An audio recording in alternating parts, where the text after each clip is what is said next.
All right, everyone, welcome back to another deep dive. And today we're tackling something that might sound a little intimidating at first, but trust me, it's a game changer in the world of programming. We're diving into program to an interface, not an implementation. That's right. It's one of those principles that can really level up your coding skills. Yeah, and we'll break it down so it makes sense no matter what your experience level is. Now, I like to start with analogies. Sure. So imagine you're ordering a cake from a bakery. You tell them, I want a chocolate cake, 3 layers vanilla frosting. Sounds delicious. Right. You're focused on what you want that cake to be, not on the baker's specific recipe or how they mix the ingredients. Exactly. That's essentially like defining an interface in programming. Ah, okay, so we're talking about the what, not the how. You got it, and you'd be surprised how many programmers, even experienced ones, get stuck in those implementation details, the how part, and miss this bigger picture. So let's bring this back to the coding world. Huh. What exactly does interface mean in this context? Well, think of an interface like a contract in code. Say a contract. Yeah, it defines what methods an object or component should have without specifying how those methods are actually carried out. So it's like saying this piece of code needs to be able to do X, Y, and Z, but we don't care how it gets it done. Exactly. Okay, that's starting to click. But why is this programming to an interface idea so important? Why not just jump straight into the nitty-gritty, the implementation details? There's where the magic happens. You see, when you program to an interface, you unlock some serious benefits.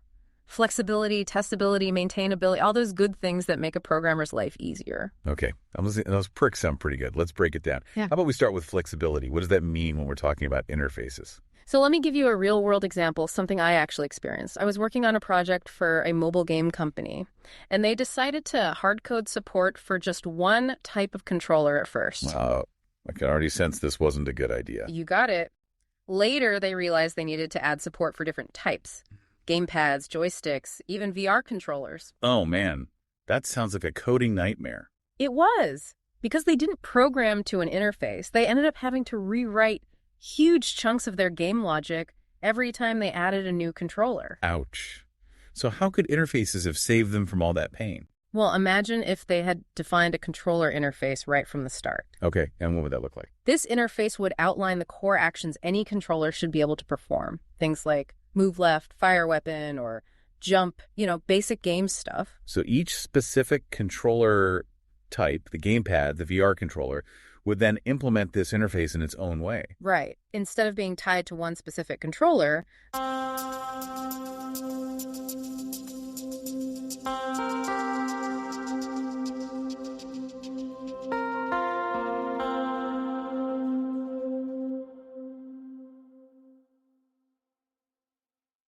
the core game logic would interact with this abstract controller interface.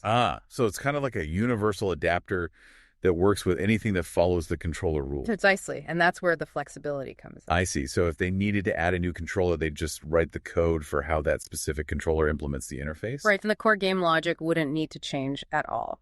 Wow, that's a game changer. Suddenly, this whole program to an interface thing is making a lot more sense. It is a powerful concept, and that's just scratching the surface. We've got a whole lot more to uncover. Testability and maintainability are just as crucial. All right, I'm hooked. Let's dive into those next. I'm especially curious about this testability thing. How do interfaces make code easier to test? Well, those mock things you mentioned earlier. Yeah, the mocks, they always seem kind of mysterious to me. They play a big part in testing when you're using interfaces. Think of mocks like stunt doubles for your code. Stunt doubles for code. Okay, I like where this is going. When you're testing a piece of code that relies on another component, like a database or an API, you don't always want to use the real version during testing. Why not? Wouldn't you want to test it in a real-world environment? Eventually, but in the early stages, using the real components can introduce too many variables. What if the database connection is down? What if the API is slow or returns unexpected data? Yeah, that could really mess things up. It could make it hard to tell if the problem is in your code or in those external components. So mocks help you avoid all that. Exactly. You create a mock object that implements the same interface as the real component, but its behavior is totally controlled and predictable.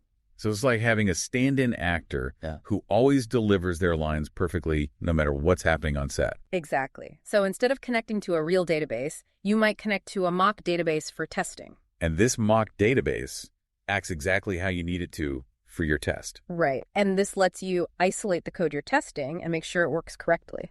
Okay, that's starting to make sense. Yeah. But where do interfaces fit into all this? Well, because your code interacts with an interface, it doesn't care if it's talking to the real component or a mock. Ah, I see. So during testing, I can just swap out the real component for a mock without changing my main code at all. Exactly. Interfaces make that swapping super clean and easy. So my tests are more reliable, and I can focus on testing my logic, not worrying about external factors. Precisely. That's the power of interfaces for testing. That's amazing.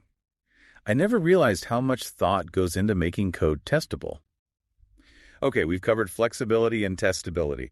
What about that third benefit, maintainability?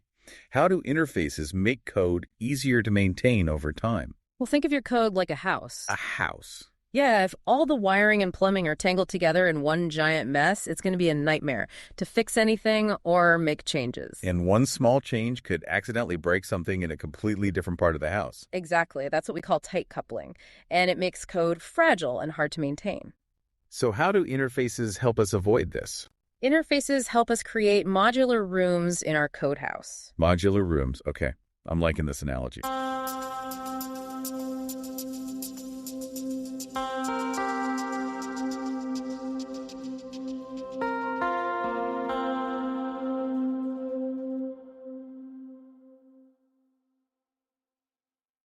Instead of everything jumbled together, we can define boundaries between different components. These components then interact with each other through well-defined interfaces, which are like doorways between rooms. I see. So if I need to rewire the electrical in one room, I don't have to worry about accidentally cutting off the water in another room. Exactly. With interfaces, each component is like a self-contained unit. So it's like being able to renovate one room without tearing down the whole house. Exactly. That's why we call it modular. This modularity sounds like it makes the code way easier to understand, debug, and maintain over time. It does. And maintainability is essential for any software project that's going to be around for a while. It's like you said, it's not just a technical tool, it's a way of thinking about code structure. Right. And, speaking of different ways of thinking about code, you mentioned earlier that you mostly associated interfaces with object-oriented programming. Yeah, that's where I've mostly heard the term. But I have a feeling you're about to tell me I'm wrong. Well, interfaces are definitely fundamental to OOP. But the great thing is, this program to an interface principle, it's not limited to just one programming style. Really? So it works in other styles like functional programming. Absolutely. While you might not see the word interface used explicitly, the concept still applies. Okay, I'm curious, how does that work? So in functional programming, the interface often takes the form of function signatures. Function signature. Yeah, you know how a function signature defines the inputs and outputs of a function. Right, it's like a blueprint for what goes in and what comes out. Exactly. By focusing on those input and output types, you're essentially defining a contract. So even though we're not using the word interface, the principle is still there. Exactly. It's all about defining clear contracts. And that brings us to modular programming, right? Yes. Modular programming is all about breaking down a complex system into smaller, self-contained modules that interact through well-defined interfaces. It's like building a car, right? Each part has a specific function and a standardized way of connecting to the other parts. Perfect analogy. And just like with a car, well-defined interfaces and modular programming make it easier to assemble, maintain, and upgrade complex software. So that this principle, it's like a universal design philosophy. You got it. It transcends any specific programming language or style. That's awesome. So no matter what language I'm using, I can still benefit from this program to an interface approach. Absolutely. Whether you're working with Java, Python, C++, plus there are tools and techniques to help you apply this principle. This is so cool. I feel like I'm getting a behind-the-scenes look at how great software is made. And the best part is understanding these principles can make you a much better programmer overall. I'm feeling inspired. But before we get too carried away with the big picture, are there any downsides or things to watch out for when using this principle?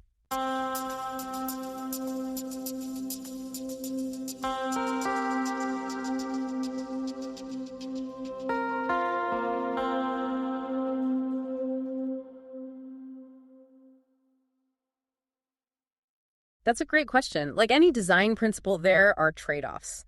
Sometimes adding an interface can make your code a little more complex up front. So it's about finding the right balance, right? Not overusing interfaces just because you can. Exactly.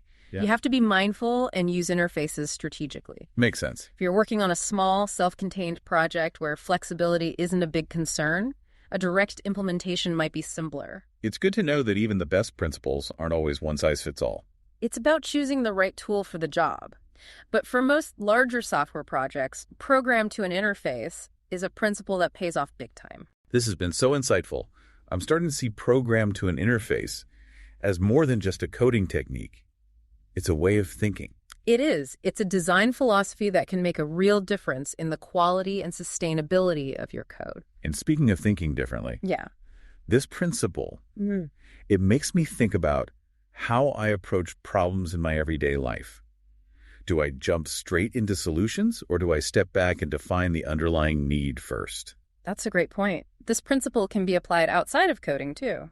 It's about thinking in terms of abstractions, contracts, and modularity. And those concepts can be applied to all sorts of challenges. I love that. Okay, I think we've covered a lot of ground here, from understanding interfaces to exploring their benefits and even their broader implications. I feel way more confident about using this principle in my coding now. Me too. It's a journey of continuous learning, but it's definitely worth it. And speaking of journeys, I think our listeners deserve a little something special after all this brain power. Oh, you have something up your sleeve. I'm intrigued. I do.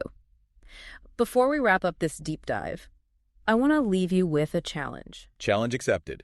Hit me with it. Think back to that cake analogy from the beginning. How could you apply this program to an interface way of thinking to a problem you're currently facing? It doesn't even have to be code related. Ooh, that's a good one. It could be about defining clear expectations in a team project or designing a system with interchangeable parts. Exactly. The power of this principle is that it helps us create more modular and adaptable systems, whether we're talking about code businesses or even our own lives. I think that's a perfect note to end on. We've really explored the idea of program to an interface, not an implementation today. We have. From the basics to the broader implications. It's been a true deep dive. And remember, everyone, the key takeaway is to focus on the what, not the how. Define clear contracts and let the implementation details follow. Great advice. Thanks for joining us on this journey, everyone. We hope you learned something new. We'll see you next time for part 2 of this deep dive, where we'll explore this principle even further. Sounds good. Until then, happy coding, everyone. Happy coding. Okay, so we left off talking about how interfaces can make your code more flexible. Right. We talked about that game controller example. Yeah, that was a good one. But now I'm really curious about this whole testability thing. It sounds like interfaces can make a programmer's life a lot easier when it comes to testing their code. Oh, they absolutely can. But how exactly does that work? Oh, remember those mock things you mentioned earlier? Right, the mocks.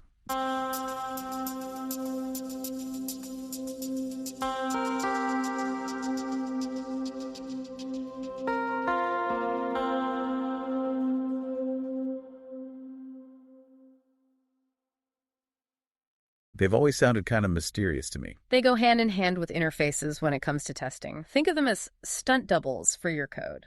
Stunt doubles for code. Okay, I like where this is going.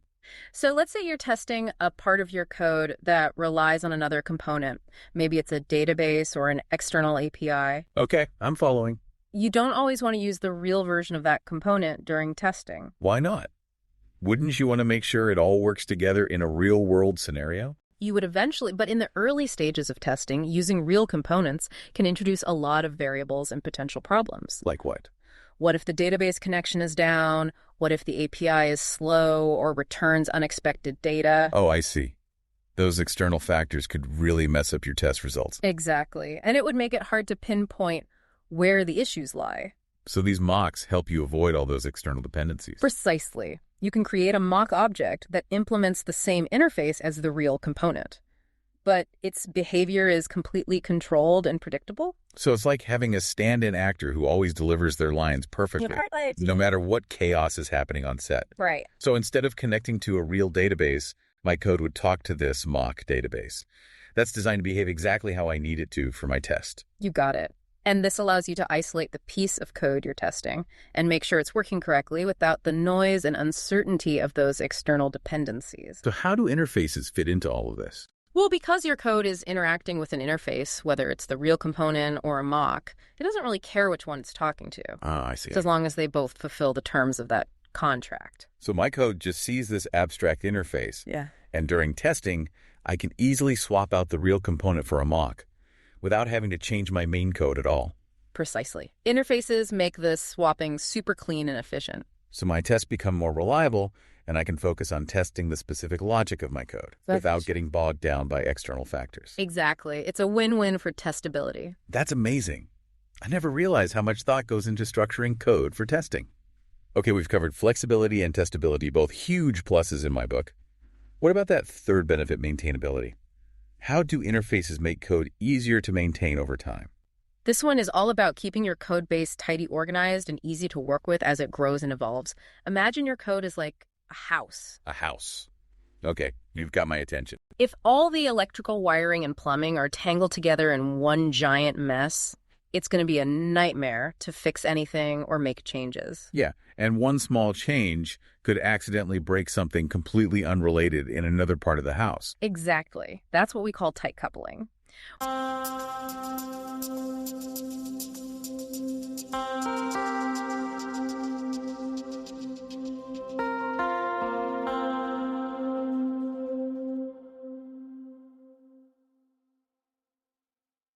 When different parts of your code are so intertwined that changing one thing can have unintended consequences elsewhere. Sounds messy. It can be. It makes the code super fragile and difficult to maintain. So how do interfaces help us avoid this tangled mess? Interfaces help us create modular rooms in our code house. Modular rooms. All right, I'm liking this analogy. Instead of everything being jumbled together, we can define clear boundaries between different components. These components interact with each other through well-defined interfaces, which act like doorways between rooms. Okay, I'm really visualizing this house now. So if I need to rewire the electrical in the kitchen, I don't have to worry about accidentally cutting off the water supply to the bathroom. Exactly. With well-defined interfaces, each component becomes like a self-contained unit with clear inputs and outputs. It's like being able to renovate one room without having to tear down the whole house. Precisely. This modularity makes your code much easier to understand, debug, and maintain over time, even as the project grows and evolves. And as you said before, maintainability is crucial for long-term success. Absolutely. It sounds like interfaces aren't just a technical tool, they're also a way of thinking about code architecture and organization. That's a great point. And speaking of different ways of thinking about code, you mentioned earlier that you mainly associated interfaces with object-oriented programming, right? Yeah, that's where I've mostly encountered the term. But I have a feeling you're about to shatter my assumptions. Well, while interfaces are indeed a fundamental part of OP, the beauty of this program to an interface principle is that it's actually language agnostic. Whoa, seriously? I had no idea. It can be applied across various programming paradigms. So how does this principle work in other programming styles, like functional programming or modular programming? Let's start with functional programming.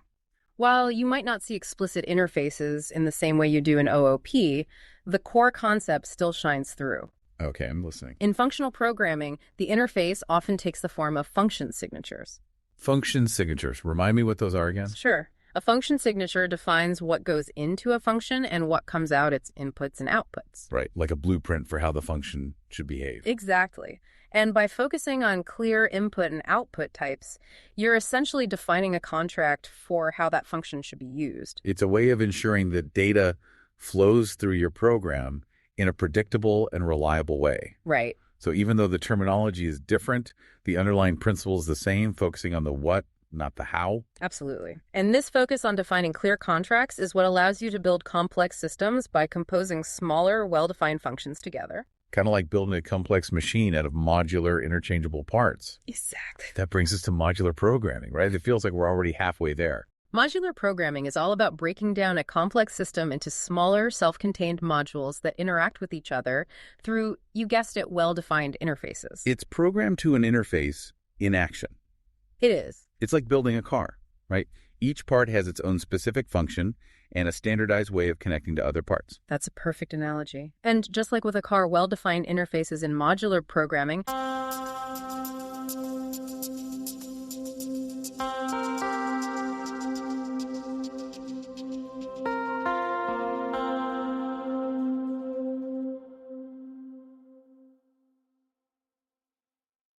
make it easier to assemble, maintain, and upgrade complex software systems over time. You can swap out the engine or the transmission without having to redesign the entire car. Exactly. And each module can be developed and tested independently, which makes for a much smoother development process. This is blowing my mind. I'm starting to see how this principle is like a universal design philosophy that transcends any specific programming language or style. You're getting it.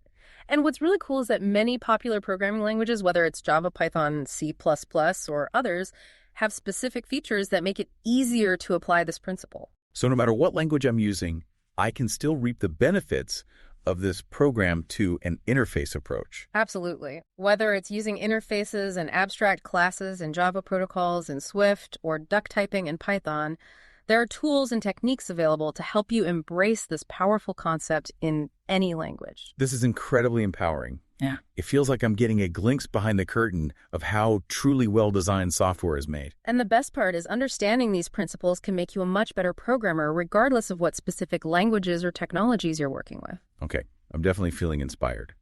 But before we get too carried away with the big picture, I'm curious, are there any potential downsides or things to watch out for when applying this program to an interface principle? That's a great question. Like any design principle, there are trade-offs to consider. Yeah. Sometimes introducing an interface can add a bit of complexity to your code up front. In what way? Well, you might need to create extra classes or files. Right. And it can feel like you're adding more moving parts than necessary, especially for smaller projects. So it's about finding the right balance, right? Not overusing interfaces just for the sake of it? Exactly.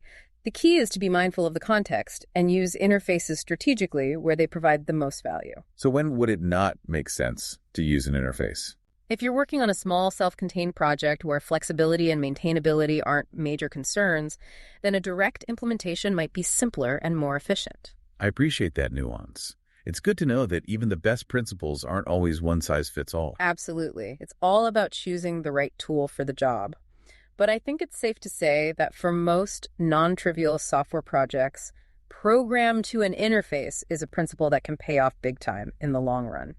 This has been so insightful. I feel like I'm starting to see program to an interface, not just as a coding technique, but as a way of thinking, a design philosophy that can make a real difference in the quality and sustainability of my code. Couldn't have said it better myself. And you know, this principle can be applied even outside the realm of coding. Think about how you approach problems in your daily life. Do you focus on specific solutions, or do you try to define the underlying need or goal before jumping into the how?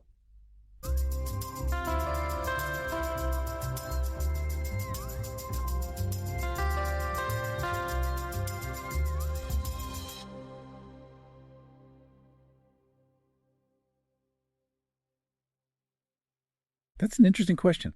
I'm starting to see how this principle can be a valuable tool for problem solving in general, not just for writing code. Exactly. It's about training your mind to think in terms of abstractions, contracts, and modularity concepts that can be applied to all sorts of challenges. It's about elevating your thinking, not just your code.